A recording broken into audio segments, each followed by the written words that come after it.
Hi there, thank you for joining me on FernCrafts. I'm Christine and I welcome you to my channel. Today I want to show you a quick glimpse of some of my orchids that are in bloom, and these I've shown in the past, as well as how the orchids are being housed for the winter. So let's get started. Here is my Monera Millennium Magic, and as you can see, the spikes, this one's almost in bloom, opening up very slowly, and then the spike is not yet. And the orchid is also going into dormancy. The leaves are starting to yellow, and they will fall off. So okay, and here is my twinkle. I showed this to you with just one spike, and now we have all of them bloomed, and it is spectacular, and it smells nice too. It's got a vanilla kind of fragrance to it, and it's nice. I like it. And this is I'm going through these very quickly because I've shown them to you. There, I forget what it is. It is the Miltonidium Super Spot Everglades, and I've shown this to you. And of course my Vanda. Thank you for all the lovely comments I got on it. It is that vibrant, yes. And here is one very tall spike, and it is on, just get the label out. Oops, upside down. Bellaromorphich Howard's Dream, and I can't wait for it to bloom, because this I think this is the second rebloom I have on this orchid, and I love it. I like it. It's another one of those very similar to this one actually, but the colors are different. So I'll show that to you when it's in bloom. But now let's go over to my grow space and see what we're doing with the orchids in the winter. Okay, so we are in my office, which is also going to be the grow space for the orchids in the winter. And as you can see, I have here a shelf with, or a unit with lights, and it's got two shelves, and the top one has white light, and it has it looks a little sparse right now, but it has most of the cattleyas or anything that requires a little bit more higher light level. And so I've had these sitting out here. There are some that I'm missing. There are some spots that are empty, and those ones I've just taken them to be watered.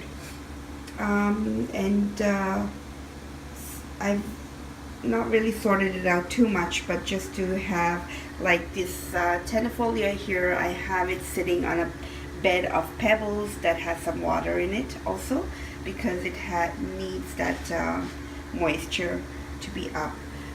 Same with the Stanopia. I've just hung it. It's not really sitting on the bottom because it likes to be likes to have that feeling of being hung, and yet I wanted to provide the light for it.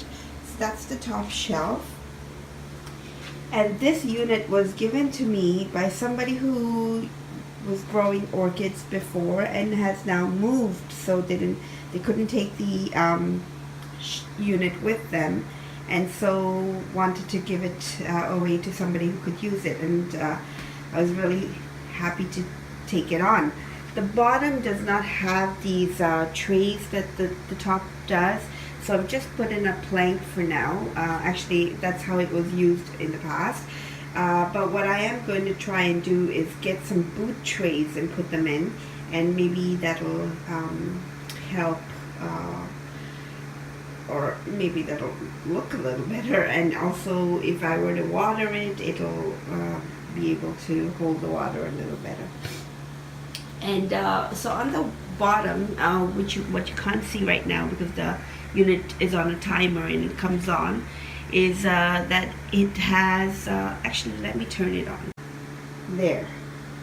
So the bottom shelf has pink light, and I'm not sure of the I'm not sure exactly how that helps, but it does. And I just realized that my one cutting of lavender that I brought in looks like it's dead. It's going to come out. Okay, so yeah, it has pink light, and if I go closer, it just looks bright. You can't really see the difference, but you can when I do it. Come up here. The pink light, apparently the wavelength is enough for the orchids to photosynthesize, and or maybe that there are some orchids that prefer the pink light.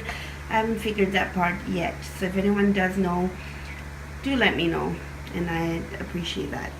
So on the bottom right now, I just had the path sitting there, as well as some of the smaller orchids, and I'm not sure if you can hear it in the background, but I have a fan that I sat just here, and I set it so that it's in between the top and the bottom shelf, so that both of those will get airflow at the same time.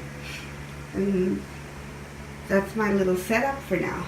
On the top, which is just the top of the unit, I have my extremely tall orchids, like the Sherry Baby.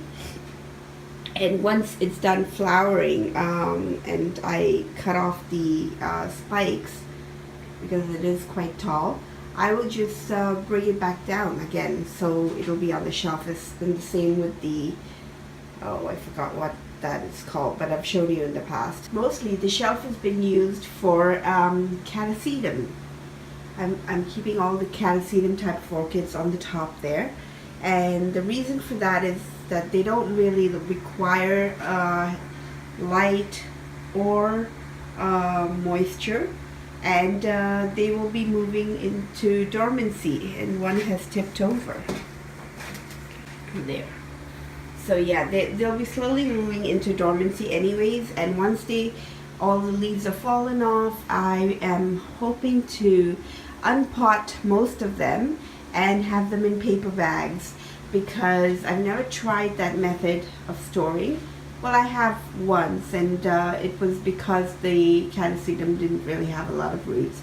And that way it'll give me a jump start in repotting them in the spring, because they won't have any sphagnum moss around them.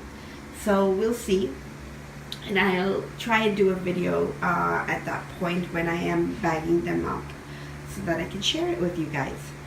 So that's my setup for the winter, and we'll see how the orchids fare. And I have to say, I'm really happy that they are starting to look a lot better now health-wise. Most of my orchids are recovering.